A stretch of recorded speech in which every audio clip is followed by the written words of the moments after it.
German दार्शनिक Nietzsche का एक कथन है कि अगर आप एक तितली को मारते हैं तो आप क्रूर हैं, बुरे व्यक्ति हैं, लेकिन अगर आप एक कॉकरोच को मार दें तो आपको हीरो कहा जाएगा। इससे पता चलता है कि सौंदर्य बोध नैतिकता का एक महत्वपूर्ण पहलू है, यानी सही गलत के निर्णय में सुंदरता भी बहुत मायने रखती है। नीत्शे की बात जायज़ मालूम पड़ती है, लेकिन कॉकरोच का उदाहरण देते हुए वो एक चूक कर जाते हैं।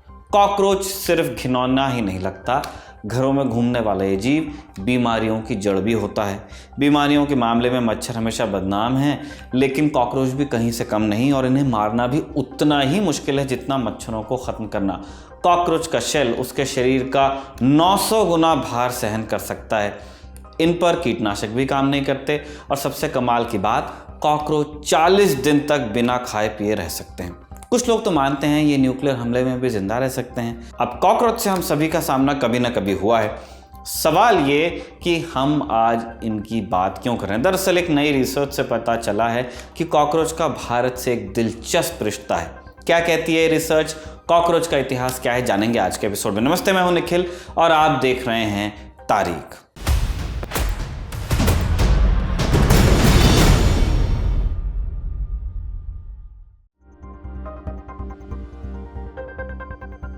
विज्ञान की भाषा में ये कीड़ों की ब्लैटोडिया प्रजाति से ताल्लुक़ रखते हैं। वर्तमान में दुनिया में कॉकरोच की 4000 प्रजातियां हैं, जिनमें से लगभग 30 इंसानों के साथ रहती हैं। इनमें से 3 सबसे कुख्यात हैं। जर्मन कॉकरोच, जैसे हमने पहले बताया, भूरे रंग का एक कॉकरोच वही है जिसे हम अपने घरों में, होटल्स में देखते हैं। ये 200 दिन तक जिंदा रह सकता है।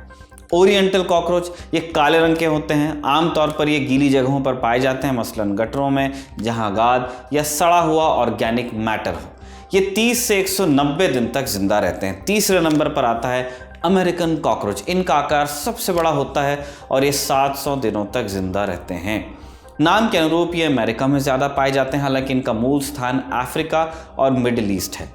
अच्छी बात यह है कि किस्मत से इन तीनों में से सिर्फ एक उड़ सकता है, अमेरिकन वाला। अब आप कहेंगे कि हमने इंडिया में उड़ते देखा है, तो बता दें कि जर्मन कॉकरोच का उड़ना असामान्य है।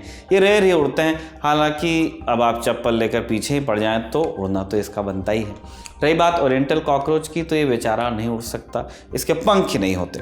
कॉकरोच के इतिहास की बात करें तो ग्रीक लेखकों मसलन अरस्तु और प्लिनी ने कॉकरोच जैसे जीव का जिक्र अपने लेखन में किया है।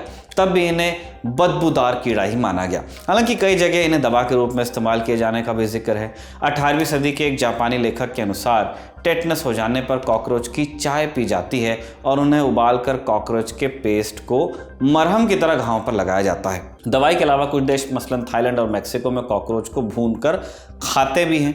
कॉकरोच का नाम स्पेस रिसर्च से भी जुड़ा हुआ है। 2014 में सोवियत स्पेस मिशन के लिए एक कॉकरोच को स्पेस में भेजा गया था। वहां भी इसने कारनामा कर दिखाया और स्पेस में बच्चे पैदा करने वाला धरती का पहला प्राणी बना। बहरहाल, इन सब तारीफों के बाद आते हैं लेटेस्ट रिसर्च पर। US national academy of sciences की एक पत्रिका है proceedings of the national academy of sciences या PNAS।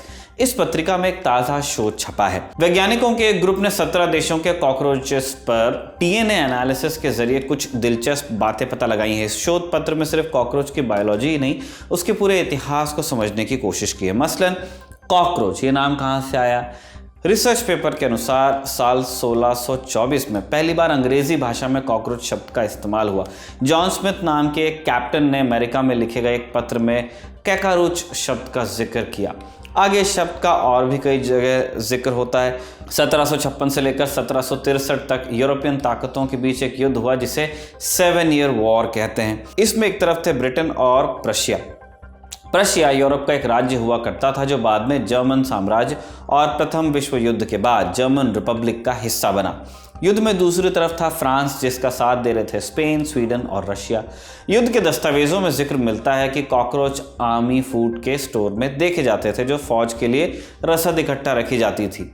ये बदबूदार और घिनौने थे, इसलिए दोनों तरफ की सेनाएं इन्हें अपने दुश्मन के नाम से बुलाती थी। रूस वाले इन्हें प्रशियन कॉकरोच कहते थे, वहीं प्रशिया के सैनिक इन्हें रशियन कॉकरोच कहते थे। 1767 में एक स्वीडिश बायोलॉजिस्ट ने कॉकरोचों पर शोध कर इन्हें एक साइंटिफिक नाम दिया, ब्लैटा जर्मैनिका। ब्लैटा लैटिन भाषा का एक शब्द है जिसका मतलब होता है उजाले से बचने वाला, जो कॉकरोच के नेचर के हिसाब से एकदम उपयुक्त है क्योंकि कॉकरोच हमेशा अंधेरे में रहना पसंद करते हैं। आगे चलकर डार्विन ने अपनी किताब ओरिजिन ऑफ स्पीशीज में कॉकरोच का जिक्र किया और 19वीं सदी के बाद दुनिया भर में कॉकरोच के ही नाम से बुलाए जाने लगे।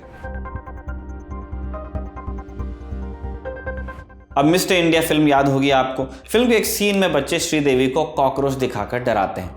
फिल्म के निर्देशक शेखर कपूर बताते हैं कि श्रीदेवी असल में कॉकरोच से बहुत डरती थी। कॉकरोच को देखकर उनकी चीख निकल जाती थी। इसके बावजूद मैंने फिल्म में कॉकरोच का एक क्लोजअप सीन शूट किया जहां एक बच्चा कॉकरोच को श्रीदेवी के चेहरे के एकदम पास लेकर आता है। शेखर बताते हैं कि वो कॉकरोच जिंदा था लेकिन वो फड़फड़ाए नहीं, इसलिए उसे 2 घूंट पिला दी गई थी। ये भूरे रंग का वही कॉकरोच था जिसे जर्मन कॉकरोच के नाम से जाना जाता था। जैसा थोड़ी देर पहले हमने बताया, इसका साइंटिफिक नाम ब्लैटा जर्मैनिका है। जर्मैनिका इसलिए क्योंकि नाम रखने वाले वैज्ञानिक ने सबसे पहले इन्हें जर्मनी में देखा। हालांकि PNAS में छपे ताज़ा शोध से पता चलता है कि जिसे दुनिया जर्मनी का समझती रही वो असल में मिस्टर इंडिया ही है। DNA एनालिसिस के अनुसार 2100 साल पहले एशिया महाद्वीप में कॉकरोच की एक प्रजाति पाई जाती थी, खासकर इंडिया और म्यांमार में। यहीं आगे चलकर इवॉल्व हुई और ब्लैटा जर्मैनिका बन गई। सवाल ये कि कॉकरोच दुनिया भर में कैसे फैल गए। हालिया समय में जीव वैज्ञानिकों ने कॉकरोचों पर बहुत से शोध किए हैं जिनके अनुसार एक कॉकरोच का बिहेवियर 2 चीज़ों से तय होता है। पहला अंधेरा, दूसरा बाकी कॉकरोचों की संख्या। कॉकरोच किसी भी जगह जाने से पहले देखते हैं कि वहाँ अंधेरा कितना है और वहाँ दूसरे कॉकरोचेस की संख्या क्या है। संख्या सबसे क्रूशियल फैक्टर है। एक एक्सपेरिमेंट में कॉकरोचों के साथ कुछ छोटे छोटे रोबोट छोड़ दिए गए जो कॉकरोच की तरह ही दिखते और स्मेल करते थे, यानी उनकी गंध कॉकरोच की तरह की थी। ये रोबोट जब एक जगह पर इकट्ठा हो गए तो बाकी कॉकरोचों ने भी छिपने के लिए वही स्थान चुना, तब भी जब उस जगह उजाला था। हालांकि कॉकरोच उजाला एकदम पसंद नहीं करते। कॉकरोच का ये बिहेवियर उनके फैलने की बड़ी वजह बना। जर्मन कॉकरोच 2 रास्तों से भारत से बाहर निकले। पहला पश्चिमी एशिया से होकर। करीब 1200 साल पहले जब इस्लाम धर्म ने फैलना शुरू किया, इस्लामिक शासकों ने भारत का रुख किया और उन्हीं की सेनाओं के साथ जर्मन कॉकरोच पूरे एशिया और मिडिल ईस्ट में फैले। कॉकरोच के लिए दूसरा रास्ता तैयार हुआ जब यूरोप की साम्राज्यवादी ताकतें हिंदुस्तान आने लगी। उनके साथ उनके जहाज भी आए जो छुपने की बढ़िया जगह देते थे।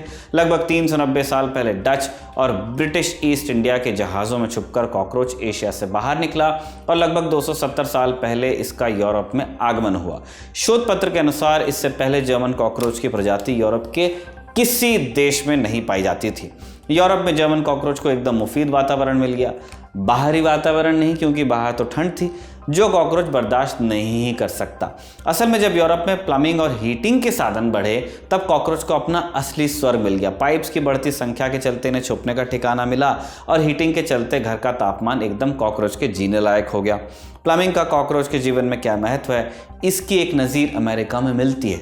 1842 में अमेरिका के न्यूयॉर्क राज्य में एक नया एक्वाडक्ट या नहर बनती है। न्यूयॉर्क में पानी की दिक्कत होने लगी थी, इसलिए 66 किलोमीटर दूर क्रॉटन नदी से मैनहट्टन तक एक नहर बनाई गई।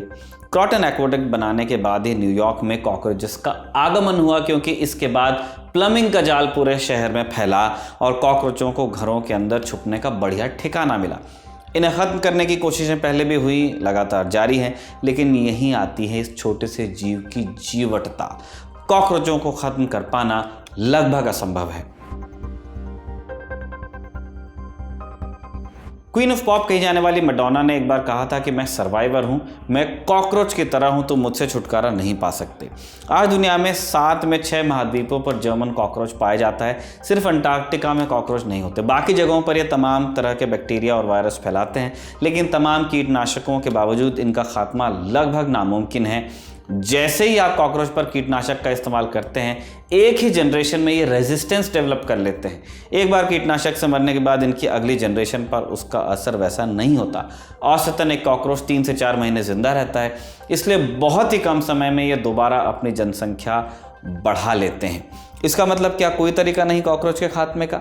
कहने को ऐसा कहा भी जा सकता है, ठीक ठीक बताना तो मुश्किल ही होता है। जैसे हमने पहले बताया, कॉकरोच 30 से 40 दिन तक बिना खाए पिए रह सकते हैं, इसलिए आमतौर पर किसी घर में कॉकरोच नहीं भी दिखें तो संभावना है कि वहाँ कॉकरोच हों। बस 2 चीज़ें हैं जो कॉकरोच के दुश्मन है, एक ठंड, इसी कारण अंटार्कटिका में कॉकरोच नहीं पाए जाते। और दूसरी चीज़ है पानी की कमी। सूखे इलाकों में कॉकरोच ज़्यादा दिन जिंदा नहीं रह सकते।